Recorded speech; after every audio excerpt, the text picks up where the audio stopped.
ঐতিহাসিক খড়ম যেটা আগে মুরব্বীরা যেটা ব্যবহার করতো এই প্রজন্ম তো খড়ম চিনে না। যে খড়ম দোয়া পানি দিলে আপনার ডেলিভারি খালাস হয়ে যেত। কাডল এটা ধরে লটকি রয়েছে ছুটতে পারে না। এখানে বিচার আচার হতো। এটা হলো তার নি দেখে যে সব কেলা কাঁচ হয়ে গেছে, পাকা কেলা কাঁচ হয়ে গেছে। তো পুরুষের আমলে এখানে বড় পাতিল ছিল, পাতিলে করে পানি আনি রাখলে এখানে চিনি তৈরি হইতো। এই পুকুরের থেকে পানি খাইলেই অনেকের অসুখ বিমার ভালো হয়। এক এক করে যে ইতিহাসগুলো পাওয়া যাচ্ছে এর অধিকাংশ গাইবি বিষয়টি রয়েছে। আমি এখন রাজগঞ্জ দিল্লিরপুর মিয়া বাড়ির সামনে দাঁড়িয়ে আছি, যে বাড়িটির ইতিহাস অনেক ইতিহাস রয়েছে। একটা ঐতিহাসিক বাড়ি বলা যায় এটিকে। রাজগঞ্জে বাসীদের জন্য এই বাড়িটি একটি ইতিহাস নির্ভর বাড়ি। হইল সৈয়দ নুরুল আলম চৌধুরীর বৈঠকখানা। মনে করেন না এখানে বসে বই টই পড়তো বা এখানে বসে আপনারা কতক্ষণ বিশ্রাম নিত। মনে করেন না এখানে পূর্বপুরুষ খড়ম আছিল, খড়ম যে খড়ম দোয়া পানি দিলে আপনার ডেলিভারি খালাস হয়ে যেত। মনে করেন না এখান থেকে আপনার বহুত তাবিজ লাগতো মেজুমিয়া এগো পূর্বপুরুষ এই বৈঠকখানা বসে যে তাবিজ লিখতো। খড়মটা কোথায় আছেন? খড়ম এখন ভিতরে তালা আটকাই না, এখানে আছে, এইটাতে আছে, আপাতত নাই। খড়ম কোথায় গেছে? ভিতরে আছে, ভিতরে আছে, এখন ছিল, এখনো আছে খড়মটি ভিতরে, সবকিছু আছে এখন। ভিতরে এখন তালার চাবি কার কাছে?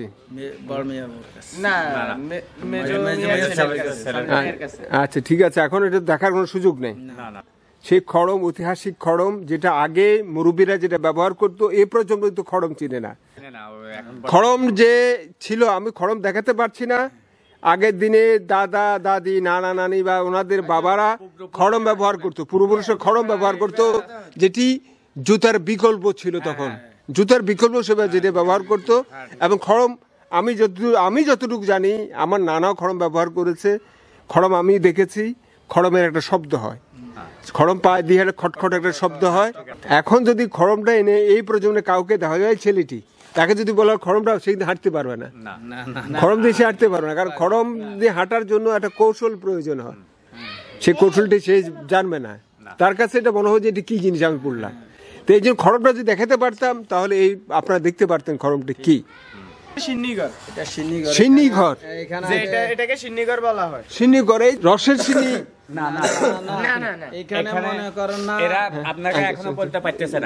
পূর্বপুরুষের আমলে এখানে বড় পাতিল ছিল, পাতিলে করে পানি আনি রাখলে এখানে চিনি তৈরি হইতো। কেউ বর্তমান যুগে এখন যে চুলোতে আগুন দেয় ওই ধরনের কিছু লাগে। ও আচ্ছা আচ্ছা, মানে গাইবি সিস্টেম হইতো আর কি। গাইবি সিস্টেম সিন্নি হয়ে যেত। আপনারা শুনে এসেছেন এসে সিন্নিঘর, ওই কারণে এই ঘরের নাম রাখা হয়েছে যে সিন্নিঘর। তার মানে হচ্ছে সিন্নি কি পরিমাণ সিন্নি হতো? মনে করেন এখানে 100-150 মানুষ হইতো।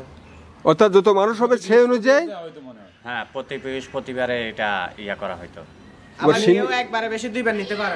তার মানে হচ্ছে এখানে প্রতি বৃহস্পতিবার সিন্নি খাওয়ানো হতো, লোকজন আসতো, কোনো কারণ ছাড়াই সিন্নি খাওয়াতো প্রতি বৃহস্পতিবার।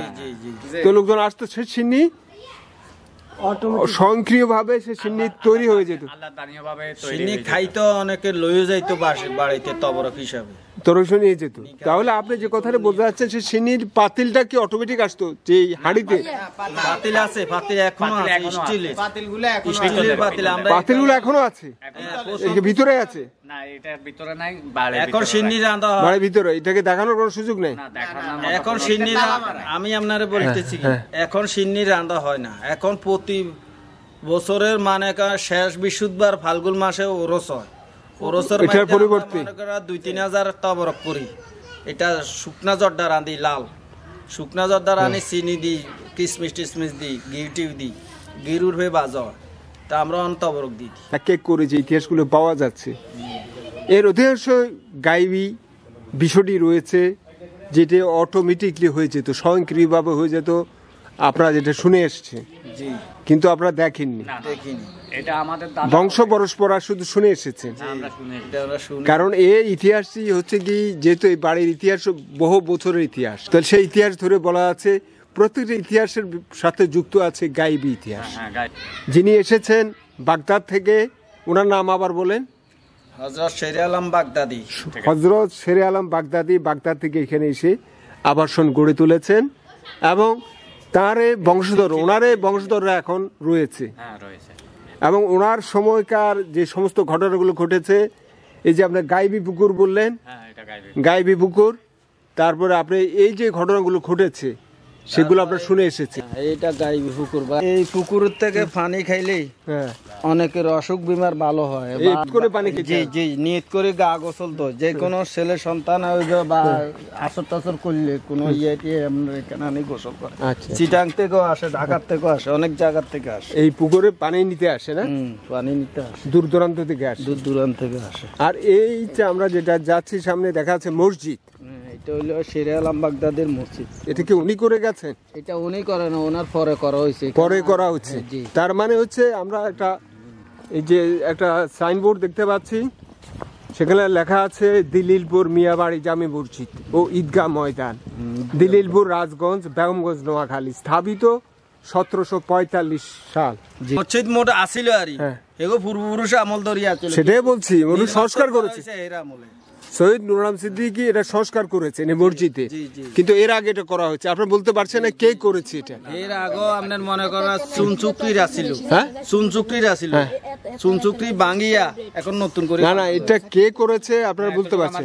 জানা নাই। এখানে একটা কাঠল গাছ আসিল, এইখানে এই কাঠল গাছের কাঠল দড়ি লটকি দিয়েছে। আচ্ছা, কাঠল লটকি রয়েছে, সারা রাত ছেড়ে মশাই খাইছে, মশা খাইছে। আর এর মনে করেন এখান থেকে কাঁডল এটা দড়ি লটকি রয়েছে, ছুটতে পারে না। তো এই কাঁডল দড়িয়া বসি যেভাবে রয়েছে এইভাবে বসি রয়েছে। সকালে হযরত শের আলম বাগদাদি উজু করতে আসি, দেখে যে আমার কাঁঠল গাছের পর বসি রয়েছে। তখন দেখে যে এই কাঁডল দড়ি বই রয়েছে, তো হেমিয়ায় উজু করিয়া হেমিয়ার চুড়ে হয়েছে এইখানে। আচ্ছা, কাঁঠাল গাছে গোড়া আছে? এইখানে গোড়া নাই, এটা বহুত আগে, 150 বছর আগে। আচ্ছা, এই যে গোড়াগুলো দেখা যাচ্ছে এটা কিসের গোড়াগুলো? এটা বল করে এইখানে আছে, এইখানে এই কাঁঠাল গাছটা এখানে ছিল, এইখানে আছে, এখানে ছিল। এইখানে হযরত শের আলম বাগদাদি বসে রয়েছে। আঙ্গ পার্শ্ববর্তী এলাকার মানুষ কাঁচা কলারে গোড়া, পানা কলারে গোড়া দি আপনারা এখন তো কিছু ধরলে নতুন গাছের, এগুলার গোড়া দিয়ে ওনাত করি খাঁজিত করি নেয়, মানুষের মুখ দোষ লাগবে করি, বাজারে নিয়ে উল্টায় বিক্রি করি। এইখানে কাঁডল এই কেলা লই যায়, এই কেলার ওনার মাধ্যমে কেলা লই যায়। হেমিয়া তো ছোট মানুষ আসিল, কে জানে ওগা কেলা চায় নাই, নদী কি আইব নি, মানে বংশধার মানুষ। তো কেলা নি হে কইল যে কি কেলা নিতেছ তুমি? কইতেছ আমি কাঁচা কেলা নিয়ে হোলাই হোলাই কোগা চাল ডাল নেব বা 1 কেজি আটা কিনবো, কিনে আমি কোন রকম ফাদাহাতি করি। বাজারে নিয়ে দেখে যে সব কেলা কাঁচা হয়ে গেছে, পাকা কেলা কাঁচা হয়ে গেছে। হে আবার ঘুরি বাজার থেকে বিস্তারিত আবার যেমনি নিছে এমনি গোড়া দিয়ে আনছে, আনি আবার কইছে কিউ তুই কেলা বেচু নি? কেলা বেচুম কেন? কেলা তো কাঁচা হয়ে গেছে। কেন তুই কইছো কাঁচা কেলা, আবার কেলা পাকে কেন?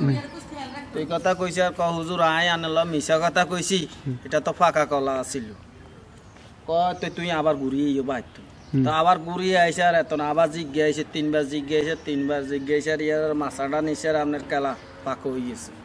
এটার ইতিহাস কি বললেন? এটা বিচার আচার, এখানে বিচার আচার হতো। এটা হলো নোয়া দালান, এটাকে নোয়া দালান বলে। এটা একটা ইউনিয়ন পরিষদ ছিল, ইউনিয়ন পরিষদ। নোয়া দালান না, আমি আপনার, এটা একটা ইউনিয়ন পরিষদ ছিল। যখন আমাদের এখানে ইউনিয়ন পরিষদ ছিল না, ওনারা রাজত্ব করতো, ওনারা সালিশ দরবার করতো, হেগো বিচার আচার। যখন এই আগে তো বাড়িতে বসে করতো, এখন আর বাড়িতে করে না, তাইলে তো ইউনিয়ন পরিষদের প্রয়োজন ছিল। তো এখানে বসে ইউনিয়ন পরিষদ করতো, সালিশ দরবার করতো আর কি, এখানে বসে না। জি, এটার ইতিহাস এটাই। তাহলে আর কি জানে, এই যে আমরা বাড়ি থেকে মিয়া বাড়ি থেকে বের হচ্ছি, হযরত শের আলম বাগদাদি ওনার বাড়ি থেকে আমরা বের হচ্ছি, বের হয়ে গেলাম ওনার বাড়ি থেকে। আপনাকে অসংখ্য ধন্যবাদ। আপনি আমাকে ঘুরে ঘুরে হযরত শের আলম বাগদাদির বাড়িটি দেখিয়েছেন, যেটি এখন মিয়া বাড়ি নামে পরিচিত, যেটি রাজগঞ্জ যে বাজারটির নামকরণ হয়েছে। এই বাড়ির যারা বাসিন্দা, একজন আছেন 45 বছর চেয়ারম্যানই করেছেন, এই ইউনিয়ন পরিষদ চেয়ারম্যান ছিলেন, ওনার কি নাম? নুর আলম চৌধুরী। শহীদ নুর আলম চৌধুরী 45 বছর অত্র অঞ্চলের চেয়ারম্যান ছিলেন, শহীদ নুর আলম, এবং তখন রাজগঞ্জ নাম হয়েছে। ওনার আমল থেকে রাজগঞ্জ নাম হয়েছে।